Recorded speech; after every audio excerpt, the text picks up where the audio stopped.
Hey everybody, this is Mary here with Conscious Communication at Work. And a couple of weeks back, I sent out a quick feedback formula outline in an email and got a really great question back from a reader. This is from Simone. Said, thanks so much for the information. My question to you is, do you have any suggestions for dealing with the somatic body symptoms as well as the feelings of anxiety that come up before, during, and after these tough communication situations? And so I want to do just that. I want to dive into some of the things that you can do that will mitigate. Um, it won't necessarily some of it will lessen the anxiety itself, and some of it will lessen the negative effects of anxiety on your actual conversation, which over time will be important. And yes, there are things you can do before, during, and after, actually. So that's the perfect setup. Before, you've heard me say this before, do your prep. Make sure that you have really figured out kind of like what it is that you're wanting to say, what your intention is, whether you're wanting to kind of speak up and be heard, whether you're really trying to reconnect. Like if you have a clear and singular intention, here's the one thing I'd like to accomplish in this one conversation. It's much more likely to go well if you go in overwhelmed, and you'll be more overwhelmed if it's like, well, I hope to kind of clear up this huge pattern of disconnect, this collaboration, that's more likely to kind of get muddied up and then kind of like it creates this sort of spiral with anxiety. Like the more muddy you get, the more anxious you feel, and then brain starts to scramble and so on. So I like to go in knowing like I want to communicate this one message during this one conversation. If I could just say that much, then I can do this part, and this part later.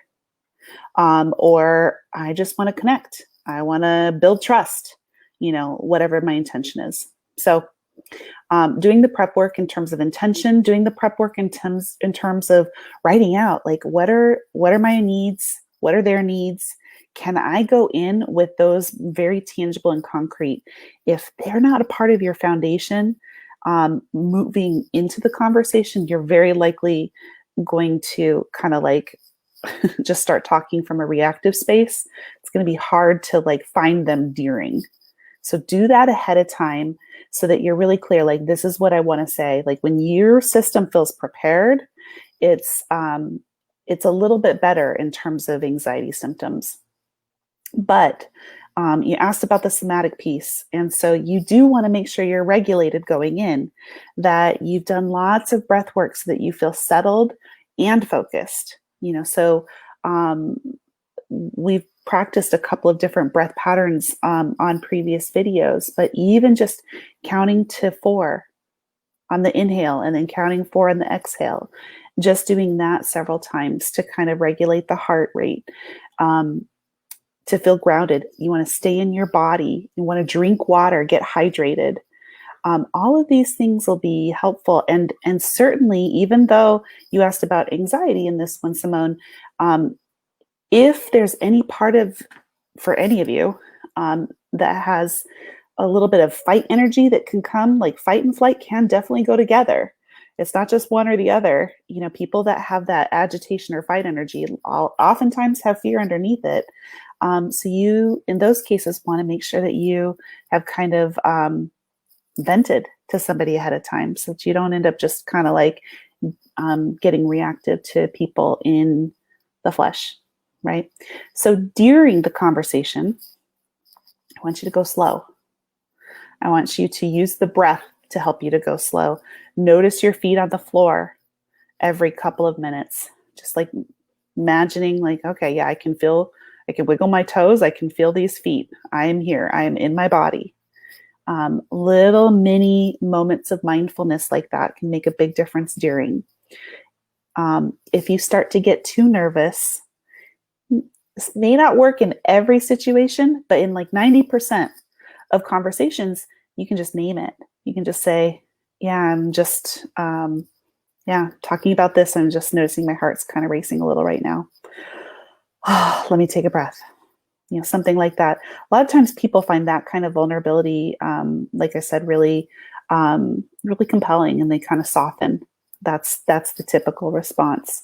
Um, and similarly, if your brain starts to get a little too scrambly and breathing isn't helping, then I would name that. Say like, um, I know I came in, it sounds, it feels like things are getting kind of tense now, and I'm having a hard time kind of like tracking all the pieces that I really wanted to go into. Do you mind if we take a 5-minute break?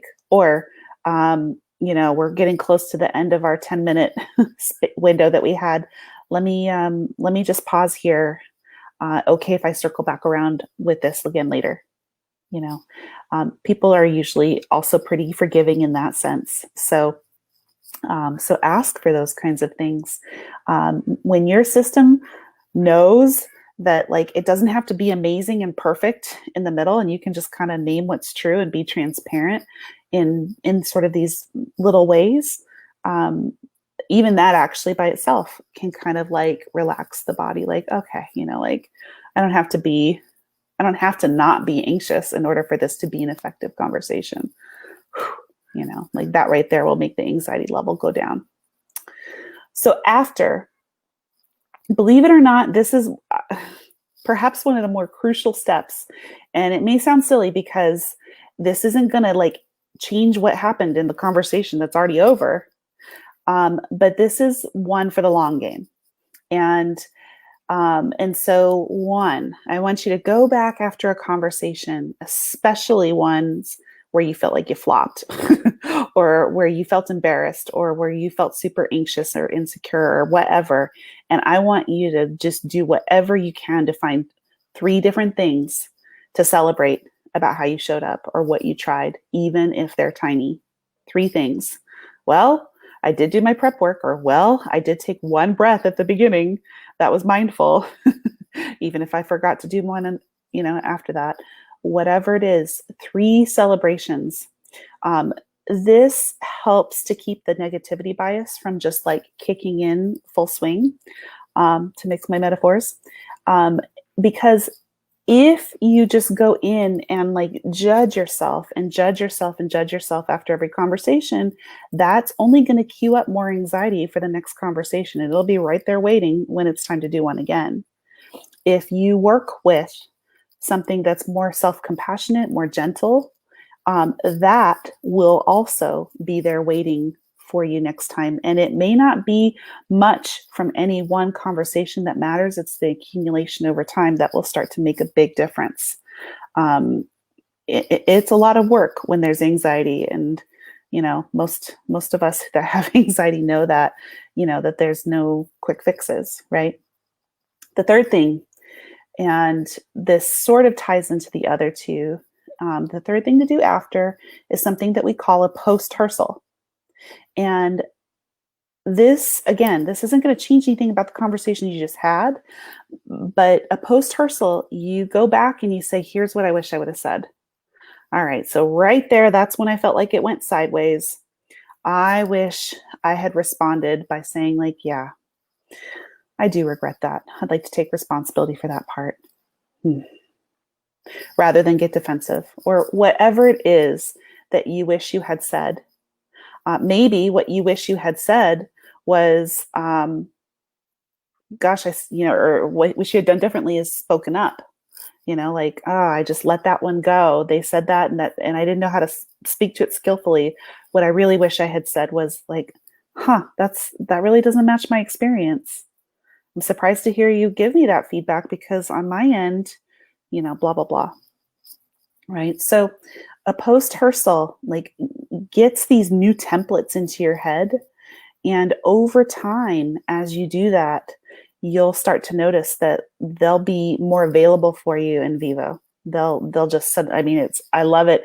A client will every so often write or email or call or whatever and say, or on a next coaching call and say like, it happened.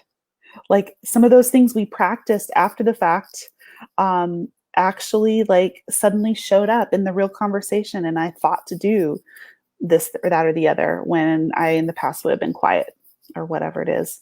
So doing the post-rehearsal, is the last thing. And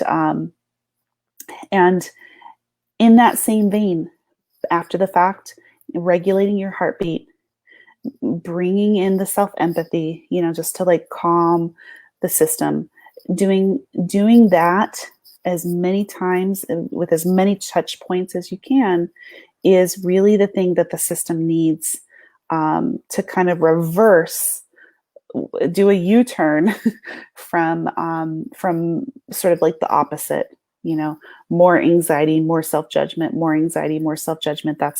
That's usually what kind of creates those symptoms to begin with, or challenges, especially in dysfunctional work settings or collaborations from the past that were hard. So these are some of the things that you can start to do. Each one of these is pretty meaty, but I hope that gives you some ideas that you can find useful. So thanks for the question.